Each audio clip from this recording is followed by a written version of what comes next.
உச்சத்தை தொட்ட தங்க விலை மீட்க முடியாத அடகு நகையை விற்பதற்கு இதுவே சரியான நேரம். இனியும் யோசிக்காதீங்க. உங்க தங்க நகைய அதிக விலைக்கு விற்க சிறந்த வழி பிரைம் கோல்ட் ஹப் 9840551787.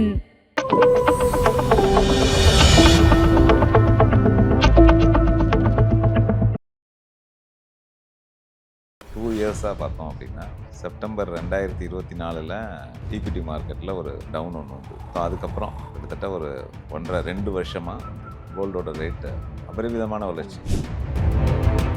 கோல்டோட ரேட்டு எல்லாரும் ஏறுன்னு தான் சொல்கிறாங்க. நம்மளால் ப்ரெடிக்ட் பண்ணிட்டோன்னா நம்ம இருக்கவே முடியாது. பட் கோல்டோட ரேட் வந்து ஸ்லோவாக ஏறிண்டே தான் போகும். ஃபியூச்சர்லேயும் வந்து கோல்டோட ரேட்டு ஏற தான் ஏறும். கோல்டுக்கு வந்து பயங்கர டிமாண்ட் இருக்குது.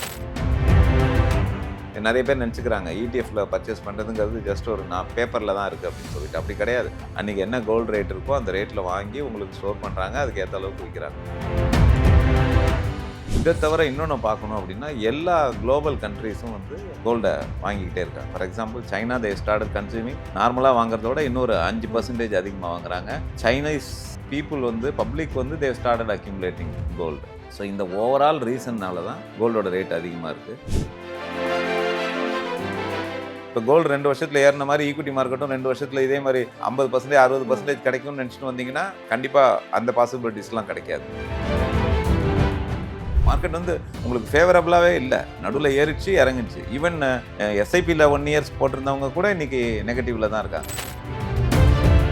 கோல்டை கம்பேர் பண்ணும்போது சில்வர் கோல்டை விட அதிகமாக ஏறிக்கிட்டு இருக்கு. ஸோ இந்த ஜான்வரி ஸ்டார்டிங்கில் பார்த்தீங்கன்னா வந்து 3 lakh கிட்ட இருந்துச்சு. ஸோ இன்னைக்கு வந்து 4,26,000 கிட்ட வந்து கிராஸ் பண்ணி போயிட்டு இருக்கு. ஸோ சில்வரோட ப்ரைஸும் வந்து இதே மாதிரி ஏறிக்கிட்டே இருக்கும். சில்வர் பொறுத்த வரைக்கும் அது டிஃப்ரெண்ட்டாக பிஹேவ் பண்ணுது.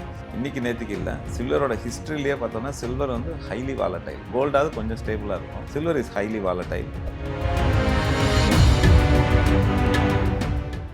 அதன் பிஸ்னஸ் நேயர்களுக்கு வணக்கம். இன்னைக்கு நம்ம கூட ஃபினான்ஷியல் எக்ஸ்பர்ட் ராம்குமார் அவர்கள் தான் ஜாயின் பண்ணியிருக்காங்க. வாங்க பேசலாம். வணக்கம் சார். வணக்கம் பிரீத்தி. எப்படி சார் இருக்கு? நல்லா இருக்கேன். நீங்கள்? நல்லா இருக்கு சார். சரி, இப்போ நாளுக்கு நாள் கோல்டோட ப்ரைஸ் வந்து ஏறிக்கிட்டே போகுது. இன்றைக்குமே வந்து ஒரு கிராமோட விலை 14,600 கிட்ட போயிட்டு இருக்கு.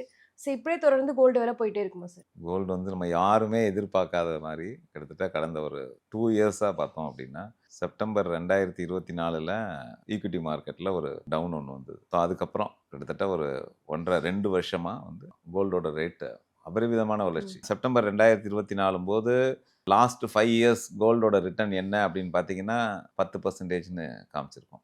இன்னைக்கு லாஸ்ட் 5 இயர்ஸ் கோல்டோட ரிட்டர்ன் என்ன அப்படின்னு நீங்கள் கேல்குலேட் பண்ணிங்கன்னா பிகாஸ் ஆவரேஜ் ஆகுது. ஸோ ஆவரேஜ் ஆகும்போது என்ன வருது அப்படின்னா கிட்டத்தட்ட ஈக்விட்டி மார்க்கெட்டுக்கு ஈக்குவலண்ட்டாக 17% கொடுத்துருக்கு. இப்போ ஈக்விட்டி மார்க்கெட் வந்து கிட்டத்தட்ட லாஸ்ட் 5 இயர்ஸ் போட்டிங்கன்னா கிட்டத்தட்ட 17% கொடுத்துருக்கோம். ஏன்னா 2021 கோவிட்லேருந்து இருந்தது. ஸோ இந்த ஒரு 2 வருஷம் வந்து கோல்டோட ரேட் வந்து அபரிமிதமாக இருக்குது.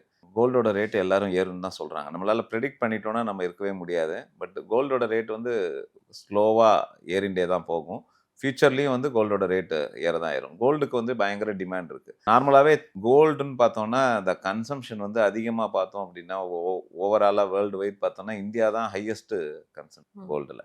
இந்தியாவுக்குள்ளே எந்த மாநிலம் அதிகமாக கன்சியூம் பண்ணுதுன்னு பார்த்தோம்னா தமிழ்நாடு தான் வந்து ஹையஸ்ட் கன்சம்ஷன் ஆஃப் கோல்டை வாங்குறாங்க. ஸோ அது வந்து ஃபிசிக்கல் கோல்டாக இருக்கலாம், இடிஎஃபாக இருக்கலாம், எதுவாக வேணா இருக்கலாம். பட் ஃபிசிக்கல் கோல்டு வந்து இப்போ நம்ம வந்து ஏற்கனவே ரெகுலராக வாங்குறவங்க நம்ம மக்கள் வந்து இந்தியாவில் தான் எல்லா பார்த்தோம்னா ஃபிசிக்கல் கோல்டு வாங்குவோம். இப்போ இடிஎஃப் மூலமாக இப்போ நம்மளை மாதிரியான எக்ஸ்பர்ட்ஸு ப்ளஸ் இன்ஃப்ளூயன்சர்ஸ் இவங்கெல்லாம் இடிஎஃப்பை பற்றி சோஷியல் மீடியாவில் அவேர்னஸ் கொடுத்ததுக்கப்புறம் இடிஎஃபோட இன்ஃப்ளோவும் வந்து ஸ்லோவாக இன்க்ரீஸ் ஆகிட்டே இருக்குது. ஸோ அப்போ இடிஎஃப்ல நல்லது. ஏன்னா இடிஎஃப்ல நீங்கள் வாங்குறீங்க அப்படின்னா உங்கள் நேமில் அந்த கோல்டை வாங்கி ஸ்டோர் பண்ணுறாங்க. It is not that just ஒரு நிறைய பேர் நினச்சிக்கிறாங்க இடிஎஃப்ல பர்ச்சேஸ் பண்ணுறதுங்கிறது ஜஸ்ட் ஒரு பேப்பரில் தான் இருக்குது அப்படின்னு சொல்லிட்டு. அப்படி கிடையாது.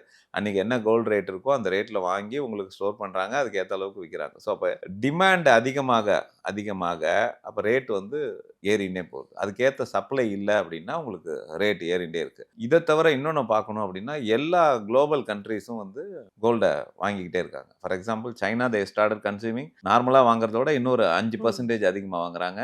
சைனீஸ் பீப்புள் வந்து பப்ளிக் வந்து they started accumulating gold. So இந்த ஓவரால் ரீசன்னால தான் கோல்டோட ரேட் அதிகமாக இருக்குது. இன்னொன்று எப்பவுமே ஈக்விட்டி மார்க்கெட் டவுனில் இருக்கும்போது வாலட்டைலாக இருக்கும்போது கோல்டோட ரேட் வந்து கமாடிட்டியில் எஸ்பெஷலி கோல்டோட ரேட் வந்து ஏறிண்டே தான் இருக்கும். இப்போ நீங்கள் சொன்ன மாதிரி ஈக்விட்டி மார்க்கெட் டவுனாக இருக்கும்போது கமாடிட்டி மார்க்கெட் வந்து ஏறிக்கிட்டே இருக்கும். ஆனால் ஈக்விட்டி மார்க்கெட்டுமே ரொம்ப பெரிய ஒரு டவுன் வந்து பார்க்கல. எஃப்ஐஐஸ் என்ன தான் வெளியே போனாலும் டிஐஎஸ்னால மார்க்கெட் வந்து இப்போ வரைக்குமே நல்லா தான் போயிருக்கு. ஒரு ஸ்டாக்னன்ட்டான ரிட்டர்ன்ஸ் வந்து குடுத்துக்கிட்டு தான் இருக்கு. ஸோ இப்போ சைட் வேஸ்ல இருக்கிற சமயத்துல கோல்ட விட்டுட்டு ஈக்விட்டில இன்வெஸ்ட் பண்ணலாமா சார்? தாராளமா பண்ணலாம். இந்த சமயத்த வந்து பட் இந்த இடத்துல தான் நீங்க கட்ஸ் வரணும். இப்ப எல்லாரும் போய் என்ன பண்ணுவாங்க, ஃபொமோ அப்படிம்பாங்க. எஃப்ஓஎம்ஓ. ஃபியர் ஆஃப் மிஸ்ஸிங் அவுட்ன்னு சொல்லிட்டு, நம்ம இத மிஸ் பண்ணிருவோமோ அப்படின்னு சொல்லிட்டு எல்லாருமே வந்து கோல்டு பின்னாடி போவாங்க.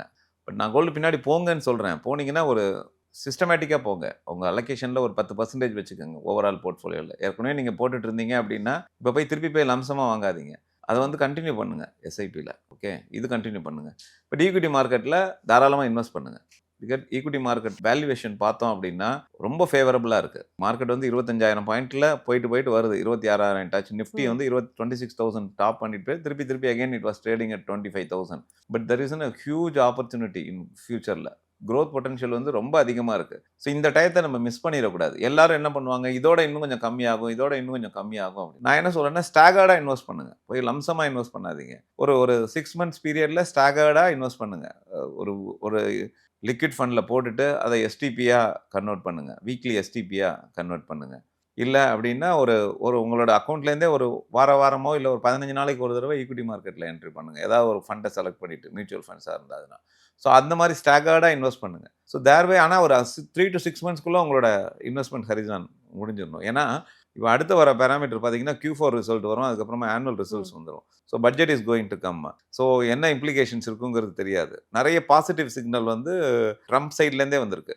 இந்த கிரீன்லாண்ட் சிக்னல்ல வந்து ம். பாசிட்டிவா நோட் வந்திருக்கு. அடுத்தது இந்தியா யூரோப்போட அக்ரிமெண்ட் வந்து ரொம்ப ஃபேவரபிளா இருக்கு இந்தியாவுக்கு. ஸோ இந்த சினாரியோலாம் வந்து நமக்கு வந்து ஒரு நல்ல வெளிச்சத்தை காமிக்குது. ஸோ இதை வந்து மிஸ் பண்ணிடக்கூடாது.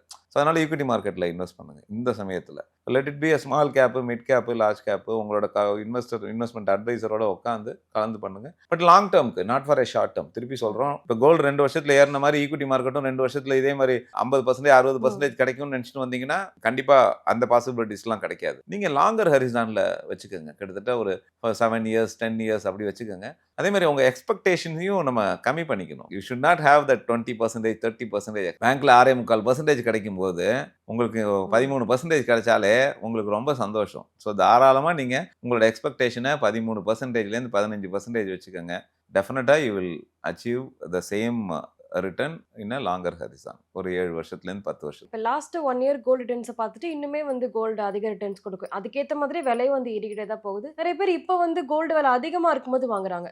ஸோ ஒரு ஸ்டாக்கோ இல்லை மார்க்கெட் எதுவாக இருந்தாலுமே வந்து கம்மியாக இருக்கும்போது தான் வந்து அதில் நிறைய பணத்தை போடுங்க, ஆமா. லாஸில் இருக்கும் நிறைய பணத்தை போடுங்க அப்படின்னு சொல்லி கேள்விப்பட்டிருக்கோம். ஸோ இப்போவுமே இது ரொம்ப விலை அதிகமாக இருக்குது. ஸோ இப்போ போய் கோல்டு வந்து இன்னுமே வாங்கி அக்யூமுலேட் பண்ணலாமா சார்? இதே இதை நம்ம ஒரு 6 மாசத்துக்கு சொன்னப்ப, இப்போ வாங்காதீங்க அப்படின்னு ம். சொன்னப்ப, நம்ம பேச்சை கேட்டுட்டு வாங்காம இருந்தவங்க இன்னைக்கு நம்மளை பத்தி என்ன சொல்லுவாங்க அப்படின்னா, அன்னைக்கு இவர் வந்து சொன்னதை நம்ம கேட்கல பாருங்க, அதுக்கப்புறம் கிட்டத்தட்ட ஒரு 30% ஏறிடுச்சு அப்படிம்பாங்க. ஸோ இந்த ஹைக் நடக்குமா நடக்காதா அப்படிங்கிறது தெரியாது. நான் இன்னொரு சினாரியோ யோசிச்சு பார்க்குறேன். நீங்க இந்த நேரத்துல என்ட்ரி ஆறீங்க லம்சமா. ஓகே. அடுத்த ஒரு வருஷத்துல உழருது அப்படின்னா என்ன ஆகும்? உங்களுக்கு லாஸ் இல்ல? கண்டிப்பா லாஸ் தானே. ஆனா இது வரைக்கும் ஈக்விட்டிலேருந்து இது மாதிரி விழுந்து வெளியில வந்தவங்கலாம் நிறைய பேர் இருக்காங்க. பட் கோல்ட்ல இன்வெஸ்ட் பண்ணிட்டாங்கன்னா யாருமே அதை பத்தி கண்டுக்கவே மாட்டாங்க. ஓகே. நம்ம நார்மலாவே கோல்டு வாங்கும்போது தான் போய் வாங்குவோம். அதுக்கப்புறமா திருப்பி அடுத்த தடவை எப்போ வாங்க போறோமோ அப்பதான் நம்ம மானிட்டரே பண்ணுவோம். ஒரு 2 மந்த்ஸ்க்கு. நடுவுல வந்து ஒருத்தர் கோல்ட வாங்கிட்டாரு அப்படின்னா, நான் சொல்றது ஒரு ஆர்னமெண்ட் கோல்ட ஒருத்தர் வாங்கிட்டாரு அப்படின்னா, அதுக்கப்புறம் டெய்லி பேசிஸ்ல அந்த பிரைஸ் அவர் பார்க்க போறது இல்லை. ஏன்னா பிகாஸ் அவருக்கு அந்த கையில அந்த பொருள் கிடைச்சிருது.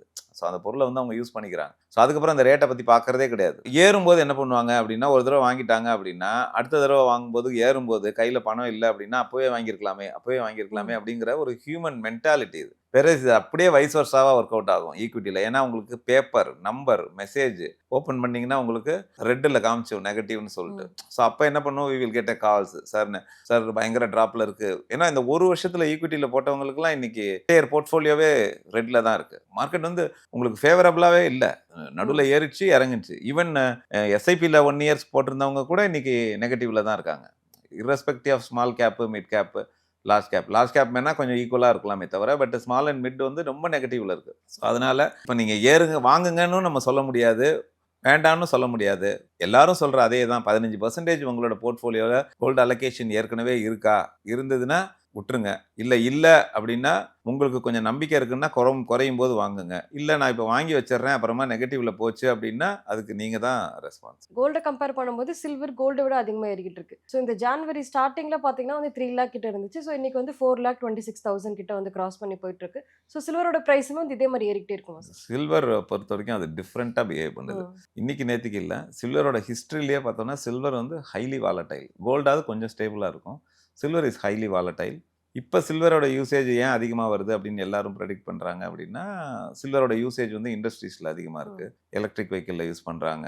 தென் செமிகண்டக்டர்ல யூஸ் பண்றாங்க. தென் சோலார் பேனல்ல யூஸ் பண்றாங்க. இண்டஸ்ட்ரீஸ்ல வந்து சில்வரோட யூசேஜ் வந்து ரொம்ப ரொம்ப அதிகமா இருக்கு. ஸோ அதனால அதோட டிமாண்ட் அதிகமாகுது. ஸோ இதுவும் டச்சுடு பீக். இப்போ என்னை பொறுத்த வரைக்கும் நீங்கள் சில்வரில் உங்களுக்கு ப்ரொப்போசிஷன் நான் கோல்டு தான் வச்சிருக்கேன் சில்வர் இல்லை அப்படின்னா நீங்கள் ஒரு சில்வர் எஸ்ஐபி ஆரம்பிச்சிக்கலாம். ஒரு இடிஎஃப்ல ஒரு எஸ்ஐபி ஆரம்பிச்சுக்கோங்க. இல்லை மியூச்சுவல் ஃபண்டில் ஃபண்ட் ஆஃப் ஃபண்டுன்னு இருக்கு அதில் ஆரம்பிச்சுக்கோங்க. இல்லை அப்படின்னா சில்வரும் கோல்டும் சேர்ந்த காம்போ ஒன்று இருக்கு. Okay, gold and silver fund of fund mutual ஃபண்ட்ஸில் இப்போ எல்லா அசெட் மேனேஜ்மெண்ட் கம்பெனிஸும் இந்த ஒரு வருஷத்தில் இது ஏறின உடனே அவங்களுக்கு கேஷ் ஃப்ளோ வரணுங்கிறதுக்காக they have started. ஸோ அந்த மாதிரியான ஃபண்டில் அதில் ஆரம்பிச்சுக்கோங்க. எக்ஸ்பென்ஸ் ரேஷியோவும் ரொம்ப கம்மி. இடிஎஃப்ல அதோட கம்மி. பட் இடிஎஃப்க்கு நீங்கள் டிமேட் அக்கௌண்ட் வச்சிருக்கணும். எனக்கு டிமேட் அக்கௌண்ட்லாம் வேண்டாம் சார், நான் மியூச்சுவல் ஃபண்ட்ஸில் ஏற்கனவே இன்வெஸ்ட் பண்ணிட்டு இருக்கேன் அப்படின்னா நீங்கள் சில்வர் அண்ட் கோல்டில் டைனமிக்காக ஆக்ட் பண்ணுற மாதிரி இந்த எஃப்ஓஎஃப் இருக்கு, ஃபண்ட் ஆஃப் ஃபண்ட். அப்படின்னா என்ன அர்த்தம்னா அந்த ரெஸ்பெக்டிவ் அசெட் மேனேஜ்மெண்ட் கம்பெனியில் இருக்கிற கோல்டு இடிஎஃப்லையும் சில்வர் இடிஎஃப்லையும் இவங்க இன்வெஸ்ட் பண்ணுவாங்க. ஸோ அந்த மாதிரியான டைனமிக்காக கூட போயிட்டீங்கன்னா நீங்கள் வந்து நாளைக்கு சில்வர் ரேட் இறங்கும் போது கூட கோல்டு காப்பாற்றும். அப்போ இன்னும் கோல்டில் இன்வெஸ்ட் பண்ணுவாங்க ஆட்டோமேட்டிக்காக. இல்லைனா சில்வர் ரேட்டு வந்து கம்மியாக இருக்குது, திருப்பி ஏறதுக்கான பாசிபிலிட்டிஸ் இருக்குது அப்படின்னா allocation will go more into silver. So அதனால் லாங் டேர்மில் நீங்கள் gold and silver fund of fund தாராளமாக உங்களோட எஸ்ஐபியில் வச்சுக்கலாம். It is not for a one time purchase, it is for a SIP மோடில் நீங்கள் தாராளமாக ஆட் பண்ணிக்கலாம். அது கூட நீங்கள் திருப்பி ஒரு 1 இயர் 2 இயர்ஸில் there maybe a negative returns காமிச்சதுன்னா you should not get panic. Because long டேர்மில் தர் இஸ் ஒரு அட்லீஸ்ட் உங்களுக்கு குறைஞ்சது அந்த 12% வந்து எந்த மியூச்சுவல் ஃபண்ட்ஸில் போட்டாலும் உங்களுக்கு லாங் டேர்மில் கிடைச்சிடும். கோல்டு சில்வர் பத்தி நிறைய விஷயங்களை சொன்னீங்க. ரொம்பவே நன்றி. தேங்க்யூ.